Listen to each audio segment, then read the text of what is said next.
Assalamualaikum warahmatullahi wabarakatuh. Bismillahirrahmanirrahim. Alhamdulillahirabbil alamin. Segala puji kita panjatkan kehadirat Allah Subhanahu wa taala yang telah melimpahkan nikmat iman, nikmat Islam serta kesehatan kepada kita semua. Berkat rahmat dan karunia-Nya, pada sore hari ini kita dapat berjumpa dalam kegiatan ngabuburit pengawasan dalam keadaan baik dan penuh keberkahan. Salawat serta salam semoga senantiasa tercurahkan kepada junjungan Nabi Agung Muhammad Shallallahu Alaihi Wasallam, kepada keluarga beliau, para sahabat beliau, serta kita semua selaku umatnya hingga akhir zaman. Yang saya hormati sahabat-sahabat pengawasan, sahabat Bawaslu yang dirahmati Allah. Pada kesempatan yang singkat ini, izinkan saya menyampaikan sedikit refleksi tentang sistem hukum pemilu, khususnya mengenai bagaimana hubungan antara aturan yang telah dibuat dengan pelaksanaannya di lapangan. Sahabat pengawasan yang saya hormati, dalam kehidupan bermasyarakat, aturan dibuat agar kehidupan bersama dapat berjalan dengan tertib dan adil. Tanpa aturan yang jelas, kehidupan sosial akan mudah dipenuhi konflik dan ketidakpastian. Hal yang sama juga berlaku dalam penyelenggaraan pemilu. Berbagai regulasi disusun agar setiap tahapan pemilu berjalan secara jujur, adil, dan dapat dipercaya oleh masyarakat. Namun dalam praktiknya, tantangan terbesarnya seringkali bukan pada penyusunan aturan, melainkan pada bagaimana aturan tersebut dijalankan secara konsisten. Dalam Islam, nilai amanah dan keadilan merupakan prinsip yang sangat ditekankan. Allah Subhanahu wa taala berfirman dalam Al-Qur'an, "Sesungguhnya Allah menyuruh kamu menyampaikan amanah kepada yang berhak menerimanya. Dan apabila kamu menetapkan hukum di antara manusia, maka hendaknya kamu menetapkan dengan adil."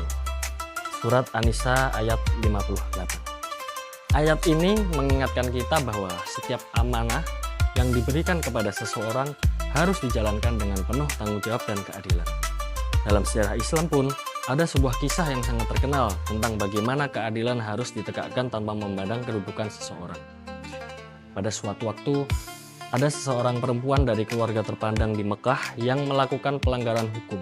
Karena ia berasal dari keluarga yang memiliki kedudukan tinggi, sebagian orang merasa tidak enak jika hukuman tetap dijatuhkan kepadanya.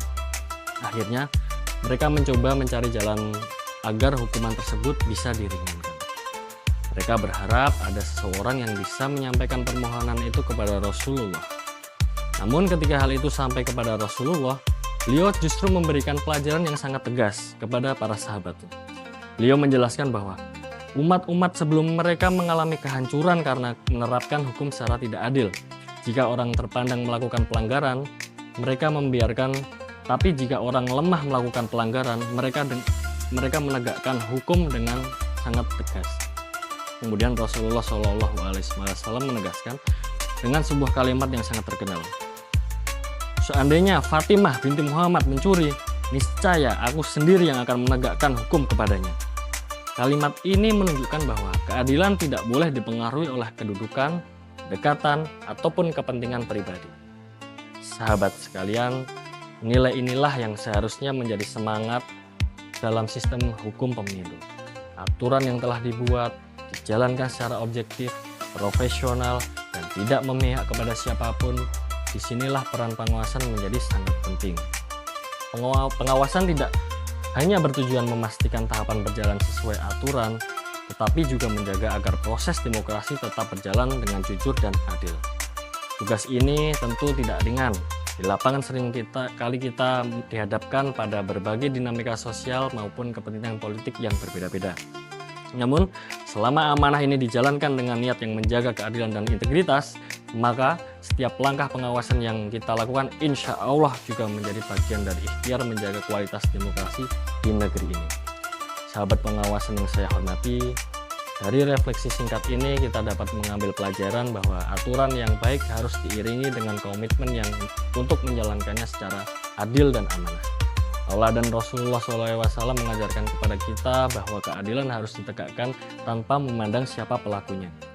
Semoga melalui kegiatan ngabuburit pengawasan ini kita semua semakin menyadari bahwa menjaga integritas pemilu bukan hanya tugas lembaga tertentu, akan tetapi merupakan tanggung jawab kita bersama sebagai bagian dari masyarakat.